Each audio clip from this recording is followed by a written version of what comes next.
जय मसीह, praise the Lord. और हम सब मसीह के बच्चे हैं, उसी के रास्ते पर चलते हैं, उसी की कहा हुआ को मानते हैं।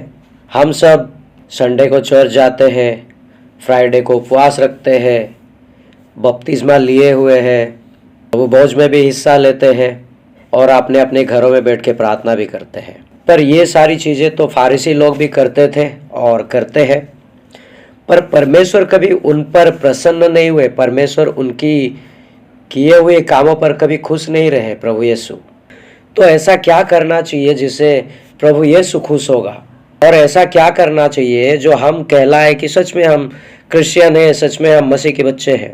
आप सभी को लगता होगा मैं हमेशा कड़वी बातें करता हूँ, आप सभी का दिल भी दुखता होगा, क्योंकि कड़वी बातें करना ज़रूरी भी है। हम हमेशा चीनी खाएंगे तो डायबिटीज़ हो सकता है। कभी कभी हमें करेला भी खाना ज़रूरी है, उससे हमारी स्वास्थ्य अच्छा होता है, हमारा शरीर अच्छा होता है, हम चंगे भले होते हैं। उसी तरह कभी कभी कड़वी बातें हमें बहुत सारी चीज़ें सिखाती है। ज़िंदगी में आगे बढ़ना कैसे है, परमेश्वर के राज्य में आगे बढ़ना कैसे है, हमें सिखाती है। कड़वी बातें मैं इसलिए करता हूँ, ये अंत का समय चल रहा है, और इस अंत के समय में हम अगर कहे नहीं ये कड़वी बातें करता है, हमें इसकी सुननी नहीं है, तो हम स्वर्ग कैसे जा सकते हैं? क्योंकि उस कड़वी बातों में सच्चाई होती है, उस कड़वी बात हमें कुछ सिखाता है। पर हम परमेश्वर के बच्चे हैं, हमें स्वर्ग जाना है, तो हर एक चीज़ों को हमें पार करना है, हर एक एग्ज़ाम को हमें पार करना है। और हमारे चैनल को सपोर्ट करने के लिए बहुत बहुत धन्यवाद। आप सभी के प्यार के लिए धन्यवाद। प्रभु आप सभी को ऐसे ही आशीष करते रहे। तो आइए हम वचन की ओर जाते हैं। दूसरा कुरिन्थियों 9:7 और 8। हर एक जन जैसा मन में ठाने वैसा ही दान करे, ना कुड़ के और ना दबाव से, क्योंकि परमेश्वर हर्ष से देने वाले से प्रेम रखता है। परमेश्वर सब प्रकार का अनुग्रह तुम्हें बहुतायत से दे सकता है, जिससे हर बात में और हर समय सब कुछ जो तुम्हें आवश्यक है तुम्हारे पास रहे, और हर एक भले काम के लिए तुम्हारे पास बहुत कुछ हो। आज अगर ये वचन मैंने आप सभी के बीच में लिया है, इसका एक कारण है कि हम मसीह में आने के बाद हर वक्त घुटने पे आकर परमेश्वर से हम प्रार्थना करके मांगते हैं, प्रभु मेरा तबीयत ठीक कर दे, मेरे घर परिवार में अच्छा हो, मेरा काम काज अच्छा हो, पैसा बचता नहीं है, पैसा बचे। हर एक चीज़ के लिए हम मांगते हैं। सुबह जब हम नींद से उठते हैं, रात को जब हम सोते हैं, तब तक हम परमेश्वर से कुछ ना कुछ मांगते हैं। पर क्या हम कभी दिए हैं हर्ष से? यानी कि जो हमारे मन में आया कभी हमने दिया है? हमें अगर दान भी देना होता है तो जेब में 100 रुपया रहेगा, तो उसमें से हम 10-20 निकाल के दान में डालते हैं। हम ये नहीं सोचते हैं कि जो परमेश्वर जिसने हमारे लिए इतना सब कुछ सहा, जिसने हमारे लिए अपने प्यार को साबित किया, क्या हम उसके नाम से ये 100 रुपया नहीं डाल सकते, या ये 50 रुपया हम नहीं डाल सकते? उसमें भी हम सोचते हैं, और इस सोच की वजह से हमारे घर में मुसीबतें आता है, तकलीफ़ें आता है, दवाइयाँ खरीदनी पड़ती है, कोर्ट कचहरी का चक्कर लगाना पड़ता है, बहुत सारी मुसीबतों का सामना करना पड़ता है। लेकिन परमेश्वर का वचन कहता है, जो तुम्हारे मन में आए कुड़ के या फिर दबाव से ना दे, क्योंकि हर्ष से देने वाले से परमेश्वर प्रेम रखता है। क्या हमारा 50 रुपया या हमारा 100 रुपया परमेश्वर का कोई काम आएगा? या हमारे पैसों का परमेश्वर को ज़रूरत है? उसे हमारे पैसों से 1 रुपये की भी ज़रूरत नहीं है। पर वो क्यों कहता है? जब उसकी भवन में पास्टर होते हैं, ब्रदर सिस्टर्स होते हैं, जो चर्च में काम करते हैं, उन सभी का घर परिवार चले और चर्च की कमी घटी आपकी दी हुई पैसों से दूर किया जाए। इसलिए परमेश्वर कहता है कि तुम दिया करो।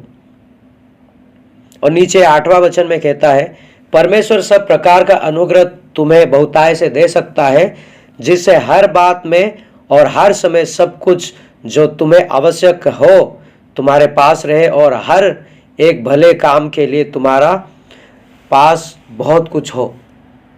यहाँ पे जब हम देंगे तो हमारे पास बहुत कुछ होगा, किसी की हेल्प करने के लिए, किसी की मदद करने के लिए, या फिर कलीसिया की कोई कमी घटी को दूर करने के लिए होगा। जब हम अपना हाथ को बांध लेंगे, जब हम अपने हाथ को पीछे करेंगे, जब हम अपने हाथ को पीछे कर लेंगे, तो हम कैसे परमेश्वर से मांग सकते हैं कि प्रभु मुझे ये दे, प्रभु मुझे वो दे, मेरी नौकरी अच्छी हो, मेरे बच्चे अच्छे हो, घर परिवार में अच्छा हो, किसी भी प्रकार की कमी घटी ना हो, मेरे भंडार भरपूर रहे। हम कैसे कह सकते हैं, कैसे मांग सकते हैं हम? क्योंकि हम देना ही नहीं चाहते, और जब हम नहीं देना चाहते तो हम मांग कैसे सकते हैं? तो दूसरा वचन देखेंगे परमेश्वर का पवित्र शास्त्र में क्या कहता है। प्रेरितों का किताब 20वां अध्याय उसका 35वां वचन, मैंने तुम्हें सब कुछ करके दिखाया कि इस रीति से परिश्रम करते हुए निर्बलों को संभालना और प्रभु यीशु के वचन स्मरण रखना अवश्य है, जो उसने आप ही कहा है, लेने से देना धन्य है। आज हम हर बात में लेना चाहते हैं, हर बात में जब हमें चाहिए होता है तो हम दोनों हाथ आगे कर लेते हैं, हम अपनी झोली को फैला लेते हैं। जब हमको देना होता है तो हमारा हाथ पीछे हो जाता है, हमारा झोली उठता भी नहीं है कि चलो मैं किसी गरीब की मदद करूं, या फिर किसी हमारे कलीसिया में अगर किसी चीज़ की कमी घटी है तो उसे हम पूरा करने की कोशिश करें। हमारे कलीसिया में अगर कोई चीज़ नहीं है तो हमारे देने से वो चीज़ आ सकता है, कभी हम सोचते नहीं है। यीशु मसीह ने हमसे कहा है कि तुम दिया करो, और लेने से अच्छा देना है। और हम मसीह के बच्चे, हम दें तो बहुत अच्छा है, हम हमारे देने से हमें आशीष मिलेगा। परमेश्वर उसे डबल टिबल करके हमें 10 गुना, 30 गुना, 60 गुना, 100 गुना हमारे घर में फल आएगा। हमारा जो पैसा डॉक्टर के पास जाता है वो जाएगा नहीं, जो पैसा कोर्ट कचहरी में लगता है वो जाएगा नहीं। हमारी कमी घटी को परमेश्वर दूर करेगा, पर हम देना नहीं चाहते हैं। हमारे देने से हमारा घटी नहीं होगा, हमारा देने से उल्टा बढ़ेगा। परमेश्वर का वचन कहता है, लूका का किताब 6 अध्याय उसका 38वां वचन कहता है, दिया करो तो तुम्हें भी दिया जाएगा, लोग पूरा नाप दबा दबा कर, हिला हिला कर और उभरता हुआ तुम्हारी गोद में डालेंगे, क्योंकि जिस नाप से तुम नापते हो उसी से तुम्हारे लिए भी नापा जाएगा। मैंने कहा अभी थोड़ी देर पहले, परमेश्वर का वचन कहता है दिया करो तो तुम्हें भी दिया जाएगा, दबा दबा कर, हिला हिला कर, उछलता रहेगा, उतना तुम्हें दिया जाएगा। लेकिन हम देना ही नहीं चाहते हैं, इसलिए आज भी हमारी जिंदगी में 10 साल 20 साल हो गया मसीह को जानकर, फिर भी गरीबी है। हमारा गरीबी कभी हटता नहीं है, हमारा गरीबी कभी दूर होता नहीं है। हर वक्त हम हर एक कमी घटी से जूझ रहे होते हैं।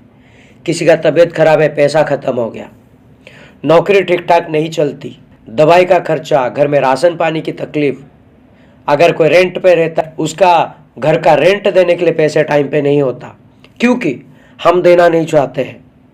और अगर हम दे परमेश्वर के राज्य में बोए, तो क्या परमेश्वर इतना ही निर्दयी है कि वो अपने बच्चों को नहीं संभालेगा? वो दयालु परमेश्वर है, वो देने वाला परमेश्वर है, और वो हर वक्त यही कहता है कि मैं तुम्हारे लिए खड़ा हूँ, मैं तुम्हें देने के लिए तैयार हूँ। क्या हम देने के लिए तैयार हैं? हम परमेश्वर के राज्य में क्या बोने के लिए तैयार हैं? उसे हमारा धन दौलत कुछ भी नहीं चाहिए। और ये धन दौलत कहाँ से आती है? उसकी दया, उसकी अनुग्रह, उसकी कृपा से आती है। और उसकी दया, अनुग्रह, कृपा का हम फ़ायदा उठा के, गलत फ़ायदा उठा के हम किसी की मदद नहीं करते, किसी की हेल्प नहीं करते। किसी की मदद करना छोड़िए, किसी की हेल्प करना छोड़िए। हमारी कलीसिया में कोई कमी घटी होता है तो उसके लिए भी हम पैसे नहीं निकालते हैं। हमारे पास्टर की घर परिवार के लिए हम पैसे नहीं निकालते। जो पास्टर परमेश्वर का वचन हमें सुनाता है, जो पास्टर अच्छी अच्छी बातें पवित्र शास्त्र में से निकाल कर हम सभी को बताता है, हम नहीं चाहते कि कुछ पैसे उनको भी जाए, उनकी भी ज़िंदगी बेहतर हो। हम चाहते नहीं, हमें बस फ्री में हर एक चीज़ चाहिए। आप इस दुनिया में अगर किसी से रिश्ता रखते हैं, जब तक आप उसको देंगे तब तक आपका रिश्ता उसके साथ रहेगा। जिस दिन आप देना बंद करेंगे वो इंसान भी आपसे रिश्ता तोड़ देगा, चाहे वो आपकी माता पिता भाई बहन दोस्त कोई भी हो। क्योंकि दुनिया के लोग मतलबी है, पर हमारे परमेश्वर मतलबी नहीं है। आपके ना देने पर भी वो देता है। और जो इंसान आपसे मतलब का रिश्ता रखता है, आप उसके लिए बहुत कुछ करने के लिए तैयार होते हैं, लेकिन परमेश्वर के राज्य में बोने के लिए तैयार नहीं होते। क्योंकि हम परमेश्वर का हर वक्त फ़ायदा उठाते हैं, उसकी भोलेपन का, उसके प्यार का, उसकी अच्छाई का हम फ़ायदा उठाकर परमेश्वर के राज्य में बोते नहीं हैं। इसलिए हमारे घर में हर एक चीज़ की कमी घटी होती है। तबीयत पानी से लेकर हमारी काम काज बिजनेस हर एक चीज़ों में कमी घटी होती है। अगर हम देंगे तो मैं मानता हूँ, और हमारा परमेश्वर का वचन भी कहता है कि हमें किसी भी चीज़ का कमी घटी नहीं होगा।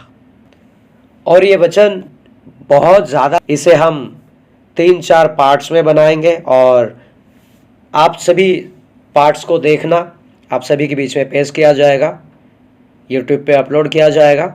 और ये सब देखने के बाद आप अपने मन को बदलिए, अपने हाथों को आगे बढ़ाइए, परमेश्वर के राज्य में बोइए, और फिर देखिए परमेश्वर आपके ऊपर आशीष की बरसात किस तरह करते हैं, आपके ऊपर उनकी आशीष को कैसे बरसाएंगे, और आपकी ज़िंदगी में जो कमी घटी है वो यीशु के नाम से दूर हो जाएगा। और मैं धन्यवाद करता हूँ आप सभी का। ये वचन आप सभी को ज़रूर अच्छा लगा होगा, और मेरी कड़वी बातें आप सभी को तकलीफ देती होगी। इस कड़वी बातों से हमें बहुत सारी चीज़ें सीखने को मिलता है, हम सीख सकते हैं। और मैं धन्यवाद करता हूँ आप सभी का इस वचन को आखिरी तक सुनने के लिए, देखने के लिए। प्रभु आप सभी को आशीष करें, ऐसे ही बने रहिए, प्रभु के राज्य में बोते रहिए। प्रभु आप सभी को आशीष करें। जय मसीह, प्रेज द लॉर्ड।